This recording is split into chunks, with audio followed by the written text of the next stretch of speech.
Use spaces. That should be about right. Anyway, thank you everyone for coming. Tonight is really more of an information and a question and answer opportunity about the North Leaside Leaside Traffic Committee's proposal to put temporary cul-de-sacs on each of the three streets that front on the Bayview. So that would be Craig, Broadway, and Glendale. I'm going to speak for about 5 minutes, maybe less, and then John Gaitanakis, who's the head of the committee, will give a presentation in whatever length of time, but it will end by 8 o'clock, so that we'll have 1 hour of questions and answers. So hopefully we'll get lots of those.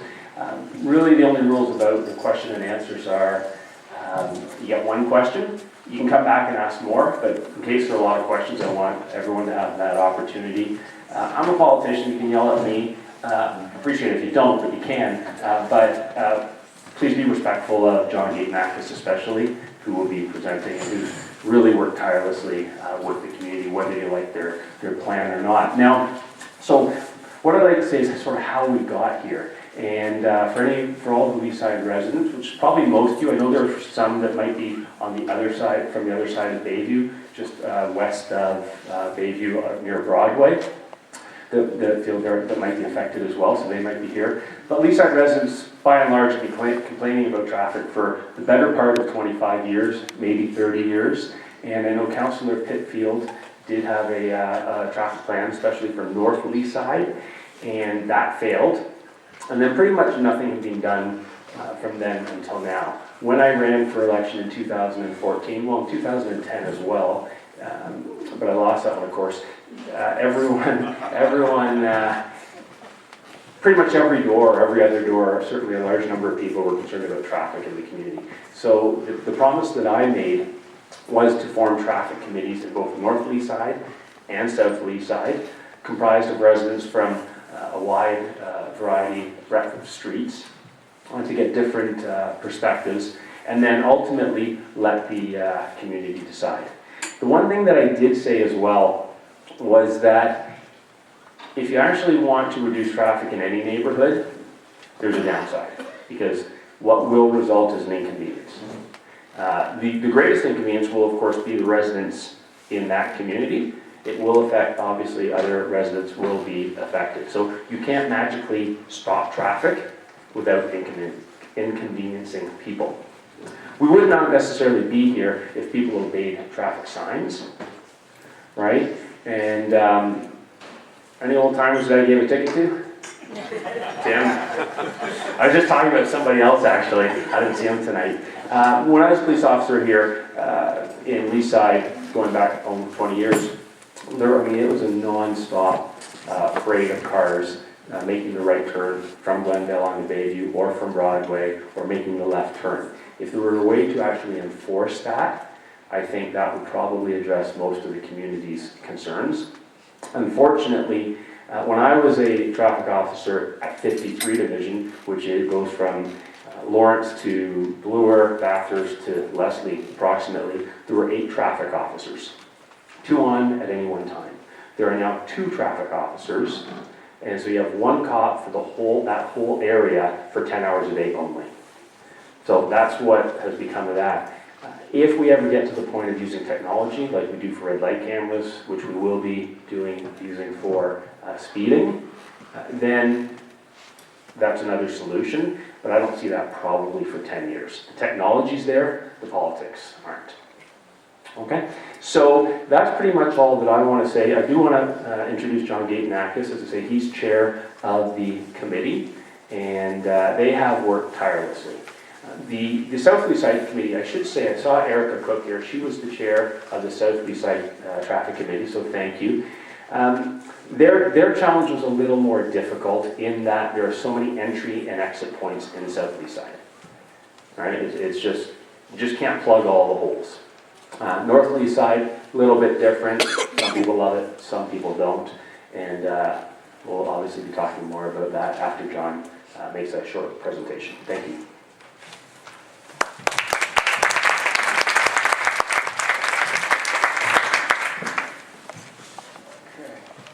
Thank you, Councillor. Let me just fix this. Okay.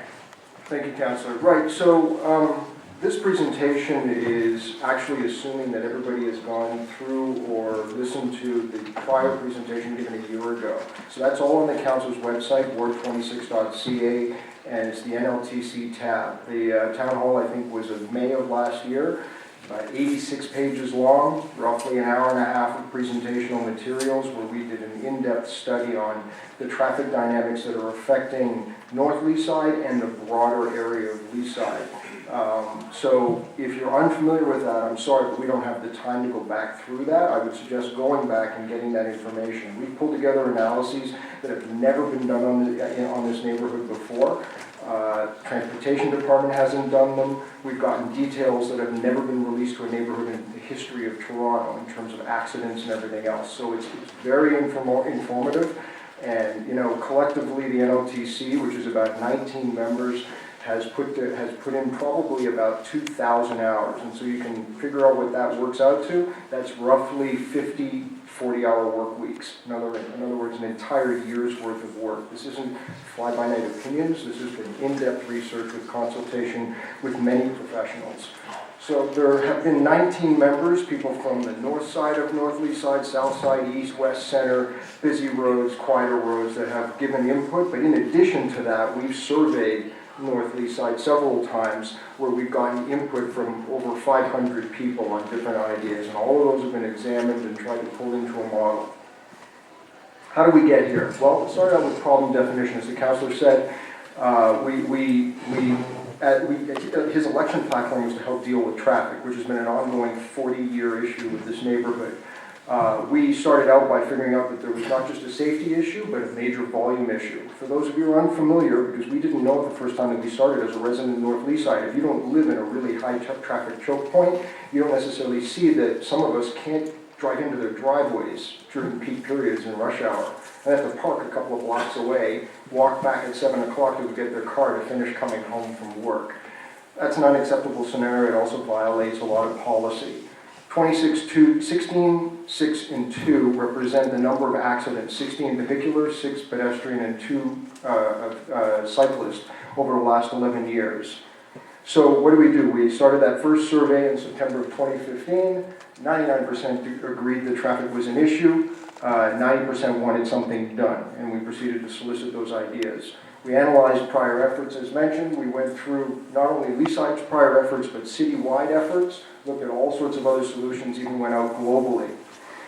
We developed alternatives, applied them against the city's traffic calming policy lens. There's a really wonky document that is effectively law that you have to go through, and anything you propose has to match up, and transportation professionals will force whatever you're doing to conform to that or reject it. So this has all been put through transportation right through to the senior levels. We did cost-benefit analyses. You choose something that's too expensive, there's no city budget to do it. We've discussed many times with the LPOA, whittled down 16 alternatives down to the best choices and had a survey, took that through city consultation, including EMS, fire. No one's been left out of this loop. 2 town hall presentations, there was a June survey, presented alternatives, explained the rationale, and ended up with cul-de-sacs as the choice. Now we are polling that choice. So as I mentioned, out of 952 responses from the 2015 survey, 95% said reduce traffic volumes, 88% said improve safety. The last last survey that just went by, 69% favored the cul-de-sacs, 9% one-ways, 22% do nothing. So we want to bring you up to date on some of the things that we've also learned since that other presentation. So the results of the census have been released, and the GTA is going to grow from 6.7 million to 9.6 in 2041. Toronto is going to grow from 3 million to 4 million. That's a 43 and 34% increase. Leaside and its adjacent areas are going to double in population over that period of time. Toronto this year has 11 pedestrian deaths compared to 7 last year. That's a 57% increase. And in general, what's going on is growth-led traffic, and we're in a growing city. That's great. However, it creates traffic pressure, refusal to build new roads like Redway, push commuters to a TTC system that hasn't built out yet to deal with it, creates extreme driver frustration, and the worst driver behavior in the history of Toronto. In addition, Laird-focused planning study, that's that whole Laird area where we see all the building that's going to be coming up between Laird and Brentcliffe and all sorts of areas up and down. They want to increase, basically, that's the intensification word, they want to increase people that are going to live in residential areas as well as increase industrial and commercial activity. So this is a quick review. This slide was in the prior presentation. Every number represents a building height and the number of buildings. The question marks are areas where we're still awaiting proposals. Okay, these areas, this is meant to be the Celestica site. This is the Leslie site. That's, Eglinton, Bayview. That's Metro. Nobody talks about it, but that's an ideal site for some development, and so on. So our earlier predictions were an increase in Leaside population of roughly 8,500. Turns out we were not aggressive enough, and that number is closer to this based on the latest intensification results, which will take a current population of Leaside of 18,000 plus the additions from what we predicted before to be 26.9 to 27.9, a 52% increase. When you include Leslie and Celestica, that gets you up to 37,000. That's a 20,000 person increase on the 18,000 people. These numbers don't include the question marks from the prior slide. So that should make you worried. So other key considerations, this is a large effort. I just said how much time this takes. It tends to happen only once every 7 years. We have city support. This has been put through the transportation department. We have council support. That may not be the case in the future. We're getting a trial run. This is a temporary 1 year, and then we vote again to make it permanent. Cities don't work that way. This is a gift. We get to test it. Go try and do that in municipalities. Intensification. These are not our numbers. These are Laird and Focus numbers. So the LRT is not going to be a unicorn that's going to drive traffic away, as we've heard some people say. In fact, it's planning on an additional 7,200 car trips from new residents to the area. Local 7,200 car trips. Comparatively, we estimate there's about 10,000 daily car trips in North Leaside. New residents, when they come in, the voting dynamic will change, and no council can necessarily ignore 20,000 new people that are living on Eglinton in terms of a process and dealing with that. This Laird and Focus, by the way, on the 23rd, there's a meeting for Laird and Focus in St. Anselm's. You should have all gotten that in the mail. What they're proposing is an increase of 8,750 new condo residents. This is Laird, Eglinton, that's the Diamond, that's Canadian Tire, all up and down here. This is going to shock you when you see this stuff. And then don't forget that Costco and Walmart and new retail is going to bring people from outside. So it's not just the 7,200 new trips locally, it's everything else that's coming in from outside. Point is, there's a tsunami of traffic coming. Now's the time to act. So they want to take this employment lands area in red, and they basically want to begin to vascularize it in order to encourage that development. So one of the things they're doing, and we pointed this out with great concern, is they're going to put a new road. So this is Don Avon. They're going to put a new road below Don Avon and a street light here. For those of you who are worried about traffic infiltration, what do you think that's going to do to the North Leaside? They additionally want to put a traffic light here at Vanderhoof. And we pointed it out to them, as has the SLTC rather vigorously, and it doesn't seem to resonate. Further, the province has recently upped the level of intensification that they want for this area because, they want to pay for the LRT. Well, so that's how you pay for it. So this is the long-term plan, right? That's the short-term. This is the long-term plan of what this area is going to look like as a basic plan that they'll be giving to developers. So we wanted you to know, first of all, and we've had we think it's a grave error to allow the interior of neighborhoods to be transit pathways for vehicles, because when you're walking on Eglinton, you're under guard, right? A big bus goes shooting past you. You don't let your kids play basketball if you're living on Eglinton. That's not the case if you're living on an internal road inside a neighborhood. Your guard is down, you're more apt to get hit or something goes wrong. That's why neighborhoods shouldn't be used as transit pathways. Their traffic consultant doesn't agree with that philosophy. The Canadian Institute of Transport Engineers does, but their traffic consultant doesn't. So So we wanted to point out these connections. Obviously that's South Leaside, there's a North Leaside connection. We also wanted to point out this that you can't see very well. They're naming it emerging retail. This intensified area, they're calling intensified employment. So you should draw a conclusion from that, where this area is full of parking lots and storage facilities where there's 2 people working. That's not where they're going with this. They want to put buildings in there where people are going to work and people who need to commute to that place, right? That's why the vascularization and higher order transit station. So the other thing we want to point out that we didn't bring up in the earlier presentation is this is Yonge and Eglinton. Every red dot, including the ABCDs, this is off the internet, it's not like we have a graphics department here. These are all pre and under construction developments at Yonge and Eglinton. 44 of them. Every dot doesn't represent a condo building, every dot represents a development, which means there could be multiple buildings in those dots. Some will be one, some will be multiple.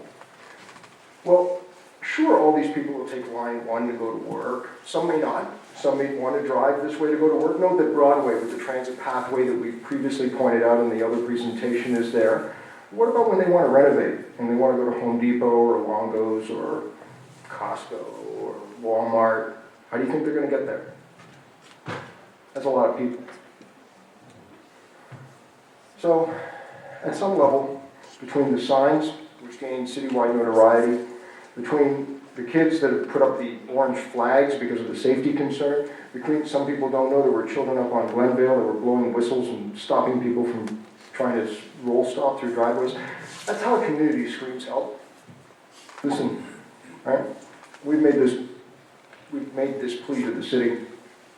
So ultimately this is a proposal, just as a reminder. So you have the cul-de-sacs that would be put in here using a temporary, it's called a Jersey barrier. Not particularly pretty, but it's only there for a year. So I don't know if everybody can see it, but there it is. And the idea would be that a second vote would be required for it to be permanent. So there is a future poll there, but this is the try before you buy kind of thing. Now, to be clear, we have proposed, and the Transportation Department has agreed, that we're not going to pull the wool over anybody's eyes here. We're being really an incredibly transparent effort. The Transportation Department has agreed to drop, you know those little black tubes that you see occasionally on the road that cars drive over? Those measure not just volume, but they measure speed. And we've agreed with them that tubes are going to go down North Leaside and South Leaside. It's clear to us that there are people in South Leaside that are worried about where this traffic's going to go. And that's going to get measured in a before and after condition so that we can understand exactly what is happening as a result of this trial, and we can make the appropriate adjustments at that time. So none of it is being done in the dark, none of it is being done in shadows. Ultimately, we would like to canvass this effort, and at both of these tables here, there will be NLTC people at the end of the meeting with sign-up sheets, and if you want to help knock on some doors and make your neighbors aware of the vote, so that people know what's going on and can participate in this community-driven process, please do. We need the help. So that will be set up for that, and we've got an email set up there. So I've been given strict 20 minutes, and I don't know if I'm on 20 minutes, but that's the end of the presentation. So we're there.